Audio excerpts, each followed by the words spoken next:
Bugün aramızda gerek Anavatan'dan gerekse dünyanın değişik yerlerindeki Çerkes sivil toplum kuruluşlarının temsilcileri var. Lütfen onları ön sıralara, toplantıları bitip yeni katıldığı için yer değiştirebilirsek, ön sıralara alabilirsek memnun oluruz.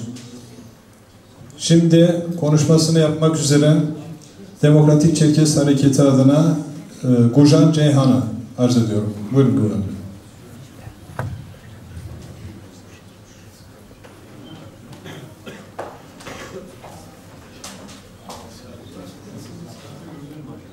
Öncelikle tarihsel bir kazanım olan Kaffe'di ve tüm konukları saygıyla selamlıyoruz. Yaşadığımız çok yönlü sürece ilişkin Demokratik Çerkez Hareketi'nin tespit ve önerileri temel başlıklar altında şöyledir. 1. Dünya konjonktürü. Yeni kaynaklar elde etmek ve yaşadığı krizi aşmak için uluslararası güçler Kafkasya ve Orta Doğu başta olmak üzere tüm dünyayı yeniden tasarlamakta, dengeler hızla değiştirilmektedir. Bu değişimden Çerkezler de payını alırken dünya gerçeklerinden kendimizi soyutlayarak çözümlere ulaşamayacağımız apaçık ortadadır. 2. Türkiye diasporası. 12 Eylül 1980 darbesi, 1990'ların bin operasyonlu uygulamaları, 15 Temmuz darbe girişimi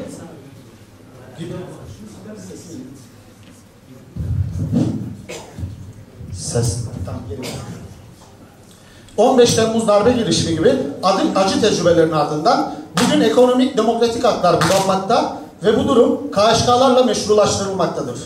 Tüm kesimlere biat mekanizması dayatılırken şiddet ve şiddet dili toplumu esir almaktadır. Gergin bir politik iklimin daha belirleyici olacağı bir sürece girerken Türkiye ne kadar demokratikleşirse bizim bundan yarar göreceğimiz unutulmamalıdır. 3. Çerkes toplumuna özel sorunlar. Soykırım ve sürgünün bıraktığı ağır izler, asimilasyon, ana vatanda nüfus azlığı, DÇB sorunsalı, toplumsal meselelere apolitik yaklaşılması, güç odaklarının kendi Çerkezini yaratma çabası gibi pek çok mesele sıralayabiliriz. En önemlisi de toplumumuzun en az %95'i olan emek kesiminin toplumsal faaliyetlere bir blok halinde katılamamasıdır. Hem yaşamlarını idame ettirme telaşı, hem de Çerkezliğini koruyamama gibi iki kat cenderenin içinde olan bu ezici çoğunluk kısıtlı imkanlarından dolayı etkinliklere uzak kalmakta, kurumlarımızda bu geniş kitlenin gücünden yararlanamamaktadır. Ayrıca 5 milyon gibi bir diaspora nüfusunun bulunduğu iddia edilen bu ülkede ulaşılmış bulunan örgütlülük düzeyi ve harekete geçirilmiş olan insan sayısının birkaç bini geçememiş olması hepimizin, özellikle de Kaffe'nin özel çalışma yapmasını gerektiren bir sorundur.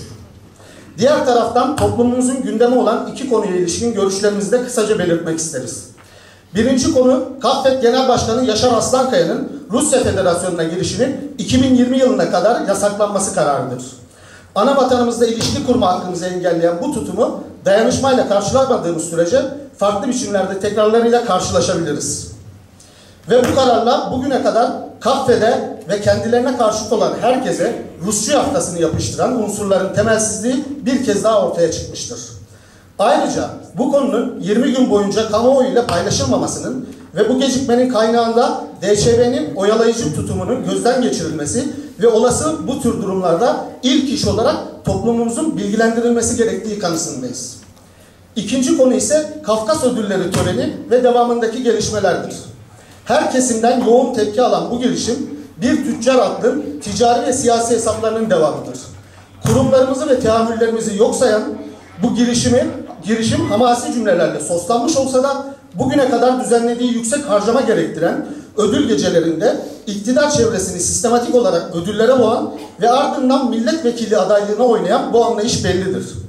Ancak önemli olan kişi değil, bu faydacılığın toplumumuzda zemin bulabilmesidir.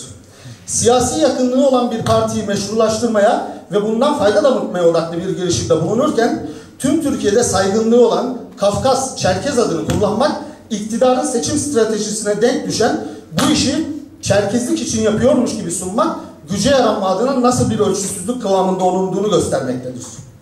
Yoğun tepki alınca bu iş Çerkez açılımı jelatiniyle farklı düzlemde yeniden üretilirken Kürt açılımı ve Alevi açılımı süreçlerinin acı sonuçları hatırlanmalıdır. Ezilen ve yok sayılan halkların, ezenlerin diline de yol ve yordamına da ihtiyacı yoktur. Tarihsel direniş ve dayanışma geleneğimiz kafidir.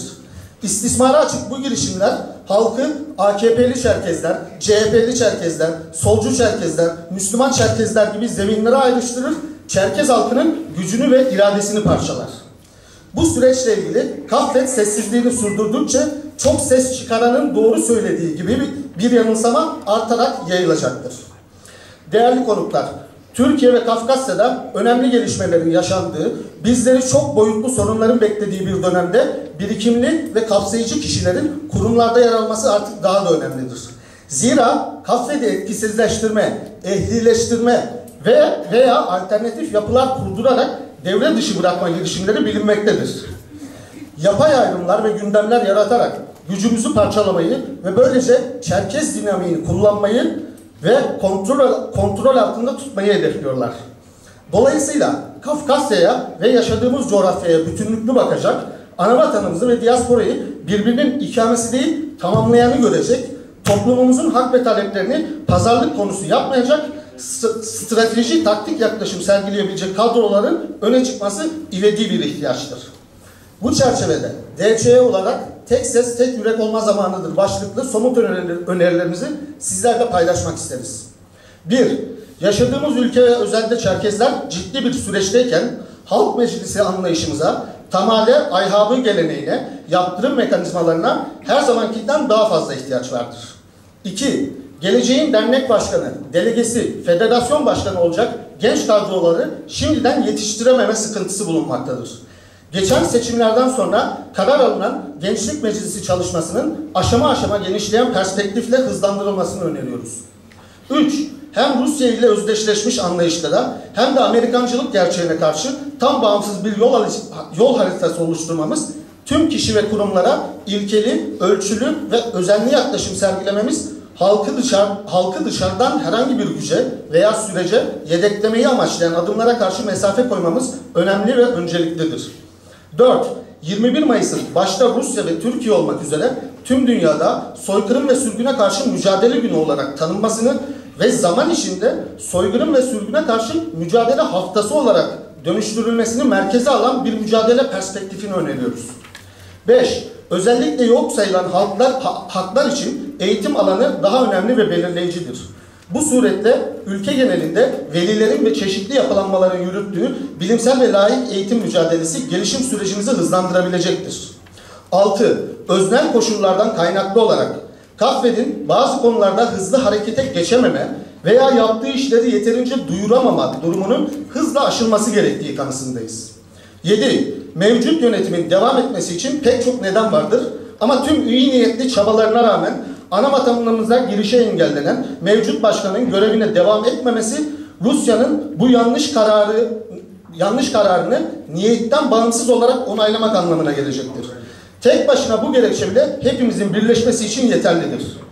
Biz DÇE olarak yeni yönetime yönelik eleştirel, sahiplenici tutumumuzu devam ettireceğiz. Son söz olarak tüm dünya bilmelidir ki Çerkezler sahipsiz değildir. Bütün gücümüzle halklarımızı, değerlerimizi savunacağız. Özveriyle görev yapan mevcut başkan ve yönetim kurulunu geçmiş emeklerinden dolayı teşekkür ederiz. Tüm derneklerimize ve Kaffet'in yeni yönetimine başarılar dileriz. Değerli büyüklerimizi ve tüm yürekli insanlarımızı mücadelemizin sıcaklığı ve onuruyla selamlıyoruz. Demokratik Çerkez Hareketi.